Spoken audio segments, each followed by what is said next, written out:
नमस्कार, हमारे कार्यक्रम खास खबर में आपका बहुत बहुत स्वागत है। मैं हूं आपके साथ दीपिका ओझा। चलिए बढ़ते हैं आज के मुद्दे की ओर। भारतीय जनता पार्टी 22 जुलाई को हिसार में एक महत्वपूर्ण बैठक करने जा रही है। प्रदेश के 311 मंडल अध्यक्ष, सभी जिलों के जिला अध्यक्षों को बैठक में आमंत्रित किया गया है। बैठक में मुख्यमंत्री मनोहर लाल, प्रदेश प्रभारी विप्लव देव और प्रदेश अध्यक्ष ओम प्रकाश धनखड़ के अलावा प्रदेश महामंत्री भी शामिल होंगे। धनखड़ ने बताया कि मिशन 2024 की दृष्टि से ये बैठक बहुत ही खास होगी, जिसमें कई महत्वपूर्ण कार्यक्रमों और रणनीति को फाइनल करने का स्वरूप दिया जाएगा। उधर विपक्ष की भी तैयारियां तेज है। हरियाणा के पूर्व मुख्यमंत्री ओपी चौटाला ने चुनाव से पहले ही चुनावी वादों की झड़ी लगा दी है। उन्होंने चंडीगढ़ पहुंचकर हरियाणा के लोगों से 12 बड़े वादे किए हैं। उन्होंने कहा कि यदि हरियाणा में इनेलो की सरकार बनती है तो वह बढ़ती महंगाई को देखते हुए हर महीने बुढ़ापा सम्मान पेंशन 7500 रुपए कर देंगे। साथ ही साथ बीजेपी जेजेपी सरकार की गलत नीतियों के कारण जिन बुजुर्गों की पेंशन काटी गई है उनको ब्याज समेत बकाया पेंशन की राशि अदा की जाएगी। बेरोजगार युवाओं के लिए उन्होंने कहा कि प्रत्येक घर में एक युवा को नौकरी दी जाएगी। जिन पढ़े लिखे बेरोजगार युवाओं को नौकरी नहीं मिल पाएगी उन्हें हर महीने 21,000 रुपए बेरोजगारी भत्ता दिया जाएगा। चुनाव से पहले ही पार्टियों की रणनीति तैयार हो चुकी है। अब इंतजार है तो बस चुनाव का।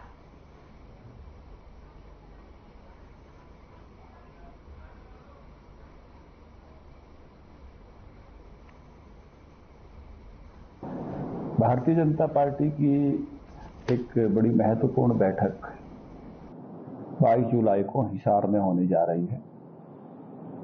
इस बैठक में प्रदेश के 311 मंडल अध्यक्षों को और 22 जिला अध्यक्षों को आमंत्रित किया है।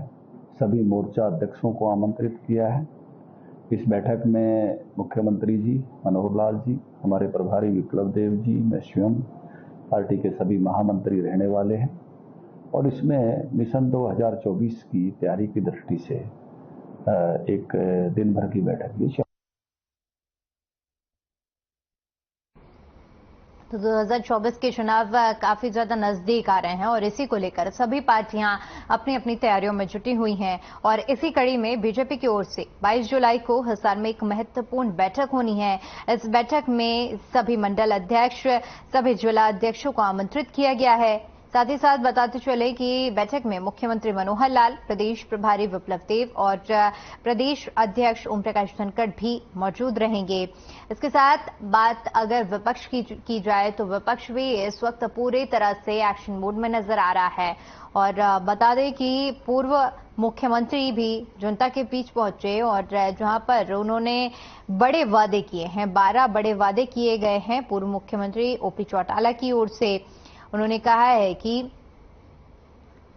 अगर उनकी सरकार बनती है तो इनेलो की तरफ से 7500 रुपए पेंशन दी जाएगी बुजुर्गों को, और भी ऐसे कई वादे हैं जो जनता से किए गए हैं।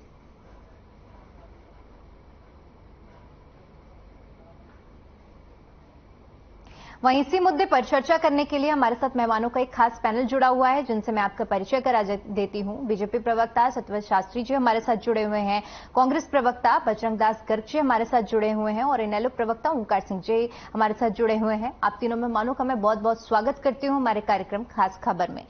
चर्चा की शुरुआत शास्त्री जी आपके साथ करना चाहूंगी, क्योंकि अब चुनाव नजदीक है। ऐसे में देखिए, जिस तरह से 22 जुलाई को ये अहम बैठक होने वाली है, तो आप लोग भी पूरी तरह से रणनीति तैयार करने में लगे हुए हैं, कोई कसर नहीं छोड़ना चाह रहे हैं। वहीं विपक्ष भी अब पूरी तैयारियों में लगा हुआ है चुनाव की।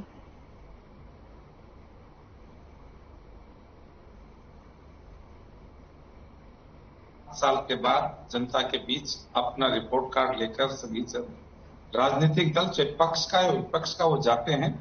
पक्ष अपनी उपलब्धियों को गिना करता है तो विपक्ष जो है वो सत्ता पक्ष की कमजोरियों पर अपनी भावी योजनाओं को लेकर जाते हैं जी।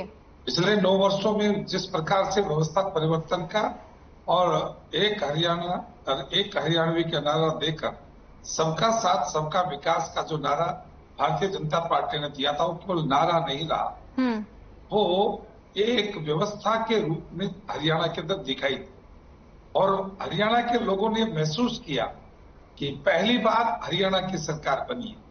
ये तो इससे पहले कभी हिसार की सरकार होती थी, कभी रोहतक की सरकार होती थी, कभी सिरसा की सरकार होती थी, तो कभी भिवानी की सरकार होती थी। लेकिन यदि समान रूप से विकास और समान रूप से लोगों को सरकार होने का एहसास यदि हुआ है तो पिछले 2 सालों में हुआ है। और ये कमाल हमारे प्रधानमंत्री नरेंद्र मोदी जी के नेतृत्व में माननीय मुख्यमंत्री मनोहर लाल खट्टर के द्वारा इस हरियाणा के अंदर जो कुछ योजनाएं लागू की, जिस प्रकार से पारदर्शी सिस्टम में खड़ा किया गया, आम व्यक्ति अपने हकों को लेकर सरकार के द्वार पर केवल खड़ा नहीं रहता था, वो जुतियां घसता था। लेकिन आज घर बैठे व्यक्ति टेक्नोलॉजी के आधार के ऊपर वो सब सुविधाएं बिना किसी भ्रष्टाचार के, बिना किसी व्यक्तियों के उसको मिल जाती है। इसी प्रकार से इंफ्रास्ट्रक्चर के रूप में, मेडिकल के रूप में, कॉलेजेस के रूप में कितना बड़ा परिवर्तन हरियाणा के अंदर हुआ, ये सब बातें जन जन तक पहुंचाने के लिए कार्य योजना के लिए 22 तारीख यानी कल सुबह 10 बजे से दिन भर के लिए एक बैठक हिसार में आयोजित की गई है। और मुझे लगता है कि इस बैठक में सभी नेता और अपनी अपनी योजनाएं जो जन समाज के लिए जनोपयोगी व्यवस्थाएं होंगी, विशेषकर पिछले समय जो बाढ़ आई है, कहीं बाढ़ का पानी उतरा है तो कहीं अभी चल रहा है, उस सब के बीच उनको राहत कैसे दी जाए, किस किस प्रकार से उनकी सहायता की जाए, ये सब बातों पर सरकार के स्तर पर, पार्टी के स्तर पर चर्चा होकर और नरेंद्र मोदी जी के रूप में हम तीसरी बार इस देश के प्रधानमंत्री के रूप में उनका चयन हो, जनता से अपील करेंगे और अपने कार्यकर्ताओं के माध्यम से देश सेवा के जो अनुपम 10 वर्ष होंगे, इसकी उपलब्धियां को देखकर आज न केवल भारत के व्यक्ति बल्कि विश्व के तमाम राजनीतिक कार्यकर्ता, नेता इस बात से सहमत हैं कि किसी भी देश के लिए यदि प्रधानमंत्री नरेंद्र मोदी जैसा प्रधानमंत्री मिलता है तो हर देश का विकास और हर देश आगे बढ़ सकता है। ये केवल भारत के नहीं, दुनिया के देश अपने प्रधानमंत्रियों के अंदर नरेंद्र मोदी का अक्ष देखना चाहते हैं। ठीक है, ओंकार जी आपके पास आना चाहूंगी अब, क्योंकि आप लोगों की तरफ से भी बीते लंबे समय से परिवर्तन पदयात्रा निकाली जा रही है, यानी कि चुनावी मूड में आप बहुत पहले से ही हैं, जनता के बीच में जा रहे हैं और अब वादों की झड़ी भी लगा दी गई है। दीपिका जी, जो इनेलो कहती है वो करती है। आज प्रदेश का प्रत्येक वर्ग, प्रत्येक व्यक्ति परेशान है जी। महंगाई, बेरोजगारी, भ्रष्टाचार, अपराध, परिवार पहचान पत्र, प्रॉपर्टी आईडी, कितनी ही समस्याएं हैं। किसी एक समस्या का इस सरकार ने हल निकाला हो तो बता दो। 9 साल हो गए इनको। 9 साल में जनता ने देख लिया ये क्या कर रहे हैं। ये लूट और लुटेरों के चक्कर की सरकार है और कुछ नहीं है। इन्होंने जनता को बर्बादी की कगार पर रख दिया है। जहां प्रदेश पर कर 67,000 करोड़ का था, 4 लाख करोड़ से ऊपर गए। ये तो बता दें। ये कहते हैं हमारा राजस्व भी बढ़ रहा है, शराब से हमारे पैसे बढ़ रहे हैं, रजिस्ट्रियों से हमारे पैसे बढ़ रहे हैं, टैक्स कलेक्शन हमारा 200 करोड़ से 1200 करोड़ हो गया, पेंशन आपने काट दी, पीले कार्ड 10 लाख लोगों के आपने काट दिए, खर्चा कोई नया किया नहीं। ये 3.25 लाख करोड़ का कर्ज किया क्या है इन्होंने। ये तो जिस दिन जाएंगे ना, अधिकतर लोग इनमें से जेल में होंगे। ये मैं सच्चाई बता रहा हूँ।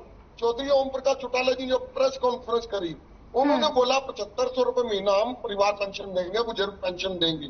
उन्होंने बोला प्रत्येक घर में एक गैस सिलेंडर फ्री और 1100 रुपए महीना रसोई गैस के खर्चे के लिए देंगे। इसके अलावा प्रत्येक घर में एक रोजगार न देने की स्थिति में शिक्षित बेरोजगार को 21,000 रुपए महीना देंगे। ओपीएस पेंशन पहले दिन से लागू करेंगे। परिवार पहचान पत्र जो परमानेंट पहचान पत्र बना दिया वो बंद करेंगे, खत्म करेंगे उसको। इसके अलावा बिजली के बिलों की व्यवस्था करेंगे। ये सारी घोषणाएं जब करी तब बीजेपी बुखला गई है। अब इनके चेहरे पे देख लीजिए, रंगत शास्त्री जी के चेहरे पे ऐसे लग रहा है जैसे काम खत्म है इनका, और वास्तव में काम खत्म है। आज जनता इनको सबक सिखाना चाहती है। आप ये एक बात कह के खत्म कर दूंगा, 9 साल हो गए इनकी सरकार को, अभी तक एनडीए नाम का शब्द किसी प्रवक्ता के, किसी बीजेपी वाले के मुंह पे नहीं आया। आज इनको एनडीए याद आ गई, आज इनको पुराने साथी याद आ गए। अभी तक क्या कहते थे, आपका नंबर भी आ रहा है, क्या कहते थे, बीजेपी। अब कहाँ है, अब इनको एनडीए वर्सेस इंडिया होने वाला है। तो इनको, लेकिन इंडिया में तो आपको शामिल ही नहीं किया गया है ओंकार जी, आमंत्रण ही नहीं दिया गया, तो आप इंडिया के बारे में कैसे बोल रहे हैं? देखिए आप अभी देखिए तो सही, 25 सितंबर की रैली देखिए, उसमें देखिए क्या होता है। 25 सितंबर पिछले साल की रैली में चौधरी ओम प्रकाश चौटाला जी और चौधरी अभय सिंह चौटाला जी के प्रयासों से नीतीश जी और तेजस्वी यादव जी जब मीटिंग में आए तभी महागठबंधन की नींव रखी गई थी। नींव आपके कहने पर रखी गई, नींव आपकी पहल पर रखी गई और आमंत्रण ही नहीं दिया गया। देखिए ऐसी बात नहीं है, आपको क्या मालूम दिया गया या नहीं दिया गया, लेकिन अभी आगे 25 सितंबर की रैली देखिए, उसके बाद देखिए प्रदेश की राजनीति में 100% परिवर्तन होगा और जनता ये तय कर चुकी है, इन लुटेरों की सरकार को जनता भगाएगी। ये जो बार बार मोदी मोदी मोदी करते हैं ना, इनको पता लगेगा इस बार 9 साल में एक भी व्यक्ति ने एक भी बार एनडीए शब्द नहीं बताया। दीपिका जी अगर बताया तो आप बता दो। ठीक है, मैं अभी इस सवाल पर आऊंगी, शास्त्री जी से सवाल लूंगी। इनके जो बुझे हुए चेहरे दिखा रहे हैं, ठीक, ओंकार जी लूंगी ये सवाल मैं। बजरंग जी आपके पास आना चाहूंगी। बजरंग जी देखिए, बीजेपी की तरफ से जनता के पास जाकर अपने कामों को रखा जा रहा है। इनेलो अपने वादों की उन्होंने झड़ी लगाई है कि अगर हम सत्ता में आते हैं तो हम ये परिवर्तन करेंगे, ये बदलाव करेंगे। कांग्रेस का क्या कुछ रुख है? अभी तक कांग्रेस की तरफ से क्या प्रतिक्रिया आ रही है?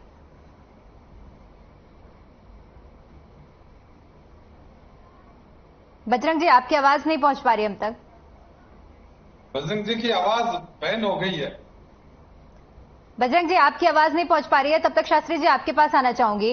शास्त्री जी, जिस तरह से अभी आपने ओंकार जी की बात सुनी होगी, उनका कहना है कि पहले एनडीए शब्द का कभी जिक्र नहीं होता था और जैसे ही इंडिया का गठन हुआ है वैसे ही बीजेपी की तरफ से अब अचानक से एनडीए का जिक्र होने लगा है। देखिए, मुझे लगता है ओंकार सिंह जी की स्मृति पटल पर कुछ चीजें अंकित नहीं है। हो सकता है कुछ उम्र के कारण से या सत्ता के बाहर रहने से कुछ याददाश्त में कमी आ गई है।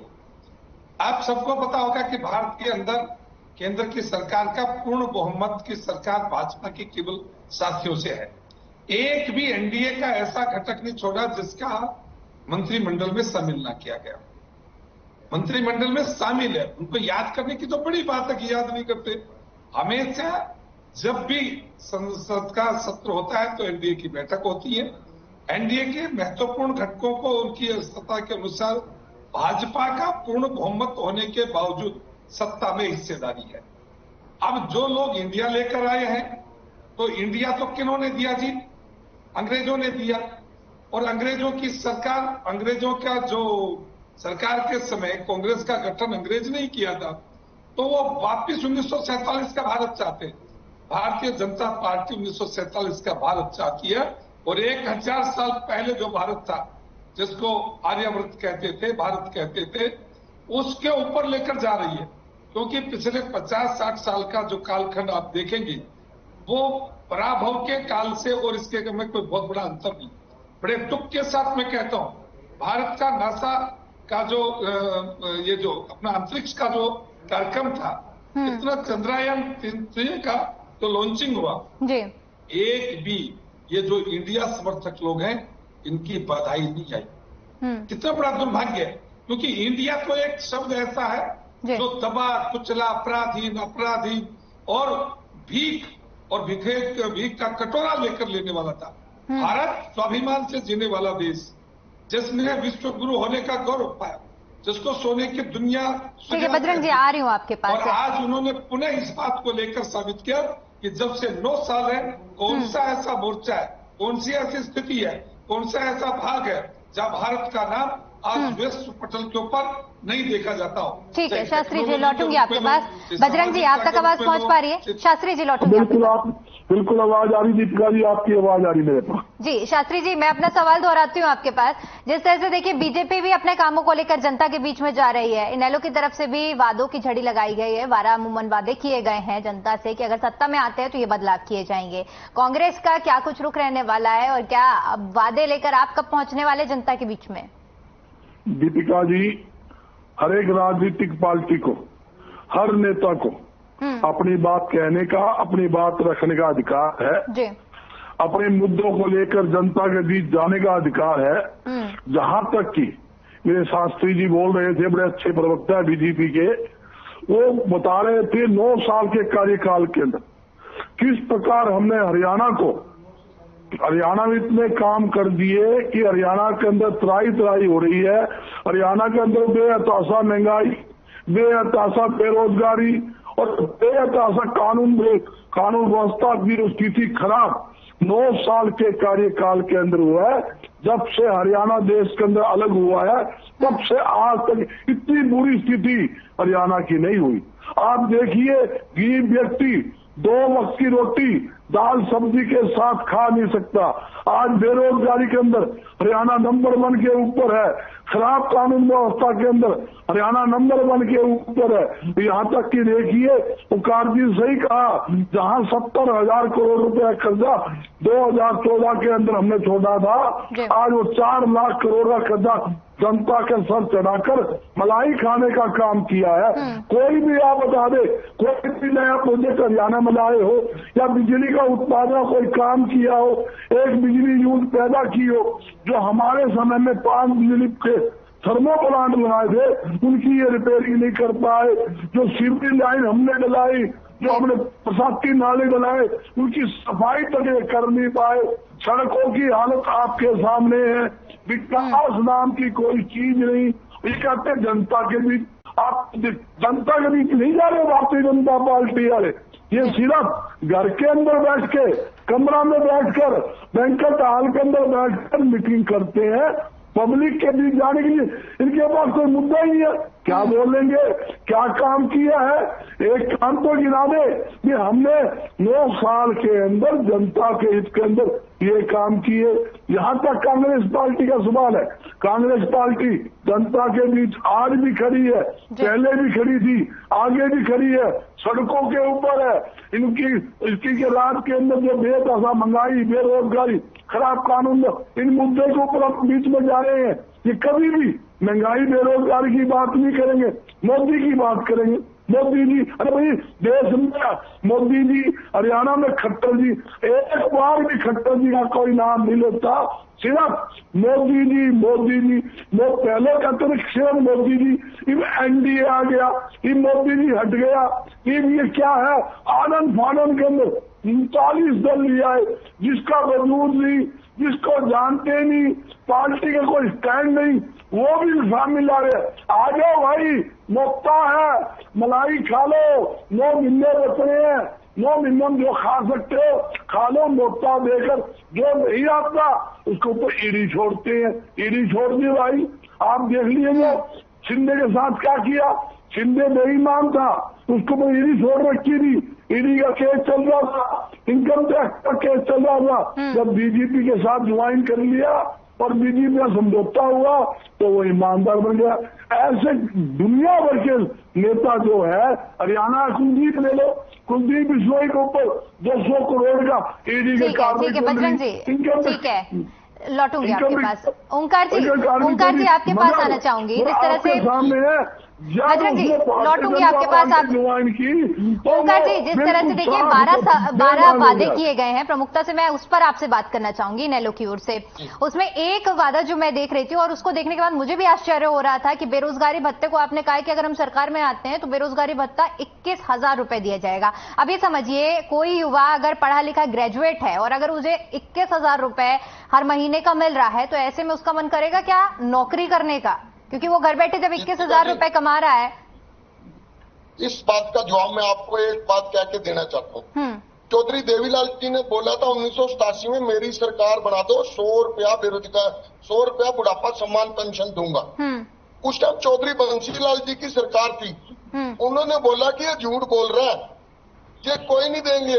और उस टाइम के 100 रुपए आज के 10,000 रुपए से ज्यादा है जी। लेकिन चौधरी देवीलाल जी जुबान के धनी, उन्होंने कहा 100 रुपए तो 100 रुपए पेंशन लगाई। उन्होंने कहा कि हम माफ करेंगे कर्जे, तो कर्जे माफ किए 10,000 रुपए तक के।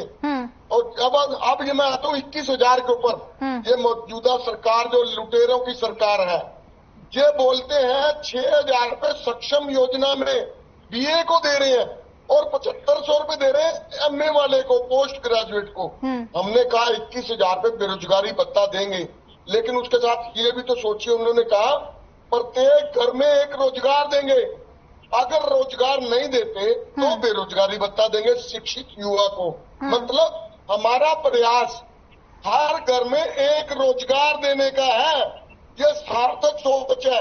और एक बात बताना चाहूंगा, चौधरी अभय सिंह चौटाला जी जुबान के धनी है, जो कह देते हैं वो करते हैं। ठीक है, मान लेते हैं कि आप सत्ता में आते हैं और आप जो कह रहे हैं, ठीक है ओंकार जी, आपकी तरफ से जो वादे किए गए हैं वो पूरे किए जाएंगे। आपने कहा जैसे कि नौकरी देने का पूरा प्रयास किया जाएगा। मेरा सवाल सीधा सीधा आपसे ये था कि अगर किसी बेरोजगार युवा को 21,000 रुपए मिलने शुरू हो गए हैं तो उसका मन नहीं करेगा नौकरी ज्वाइन करने का, क्योंकि नौकरी में जाके उसे मेहनत करनी पड़ेगी। जब उसे घर बैठे ही 21,000 रुपए मिल रहे हैं तो वो क्यों मेहनत करना चाहेगा?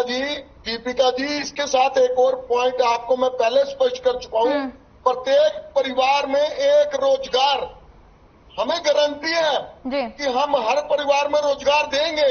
अगर रोजगार नहीं दे पाएंगे तो 21,000 रुपए भत्ता, जब 21,000 रुपए भत्ते की बात करेंगे तो हम उसको रोजगार देंगे। ये गारंटी है अपने आप में। ये बात आई ना, ये बात आई ना।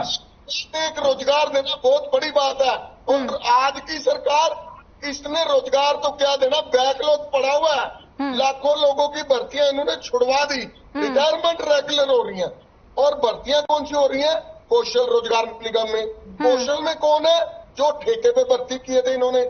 ये टोटल फंडामेंटल सरकार नहीं है, सिद्धांतों की सरकार नहीं है। शास्त्री जी, सिर्फ व्यापारियों की सरकार। अब देखिए, इनेलो का कहना है क्योंकि बीजेपी की जब सत्ता में बीजेपी रही है उस दौरान लोगों को रोजगार नहीं मिल पाया है, लोगों के रोजगार छिने हैं। ऐसे में अब उनकी तरफ से ये वादा किया गया है कि अगर सत्ता में आते हैं तो रोजगार दिया जाएगा, नहीं दे पाएंगे तो 21,000 रुपए बेरोजगारी भत्ता दिया जाएगा। क्या कहेंगे इस पर आप? आपके प्रश्न को उत्तर जो ओंकार सिंह जी ने दिया था वो शायद ध्यान करो। उन्होंने कहा कि एक रोजगार की गारंटी दे रहे हैं। जब एक रोजगार मिल जाएगा तो फिर भत्ता की कोई आवश्यकता नहीं। अच्छा, दूसरी बात, चौधरी देवीलाल जी से बड़े राजनेता ये नहीं है, न उतना बड़ा मन है, न उतनी बड़ी सोच है, न इतना जन समर्थन है। उन्होंने भी अपने समय में कहा था कि मैं हर घर को एक नौकरी दूंगा। 4.5 साल के कार्यकाल में वो इस योजना पर एक भी व्यक्ति को नहीं पहुंचा पाए थे। लेकिन हरियाणा की मनोहर लाल सरकार ने गांव के उस व्यक्ति को, जिसके परिवार में कोई जवान मौत हो गई, जिसमें कोई सरकारी व्यक्ति नहीं है नौकरी का पहले से, उन सब लोगों को 5 अंक उनको कृपांक दिए गए और हजारों लोगों को रोजगार से युक्त कर दिया। एक बात। दूसरी बात, 1 लाख से ज्यादा भर्ती हम कर चुके हैं, सरकारी नियमित भर्तियों की बात कर रहा हूं। और 4.5 लाख रोजगार के अवसर दे दिए। जो प्राइवेट कंपनियां और लिमिटेड कंपनियां आई हैं, जो केवल इस सरकार के समय में स्टेब्लिश हुई, और उन्होंने जो रोजगार सृजन किया वो 4.5 लाख का है।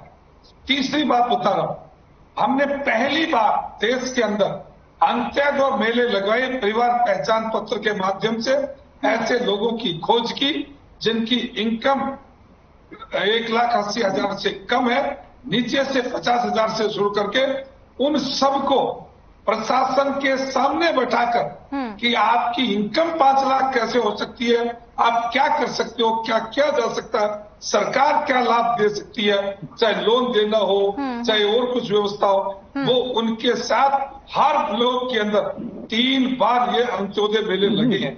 और उससे कई लाख लोगों को अपना स्वरोजगार उपलब्ध कराकर वो अपने काम को आगे बढ़ा चुके।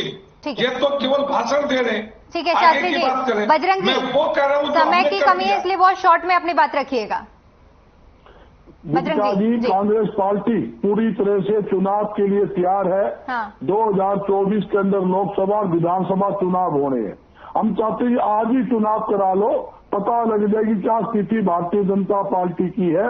कांग्रेस पार्टी ने देश और प्रदेश के अंदर जन जागरण अभियान चलाया हुआ है, हाथ से हाथ जोड़ो कार्यक्रम चलाया हुआ है, विपक्ष आपके कार्यक्रम चलाया हुआ है। लाखों लोग कांग्रेस पार्टी के नेताओं को सुनने के लिए भीड़ इकट्ठी हो रही है और लोगों का मन बन चुका है कि हरियाणा के अंदर और केंद्र के अंदर कांग्रेस की सरकार बनाने का मन बन चुका है, क्योंकि भारतीय जनता पार्टी कांग्रेस की बनेगी। कांग्रेस इसी कांग्रेस के नेतृत्व में आप केंद्र में हरियाणा में सरकार बनाने वाले। India is Congress, Congress is India, Congress is India.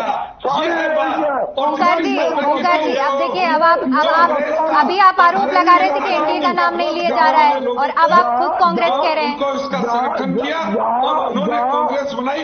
आज वही कांग्रेस पार्टी से हर वर्ग का नागरिक दुखी है, कि किसान है, कर्मचारी है। नहीं ओंकार जी, मेरा सवाल आपसे ये है कि अभी आप ही कह रहे थे कि एनडीए नहीं बोला जा रहा और आप खुद ही कांग्रेस बोल रहे हैं। चाहती है।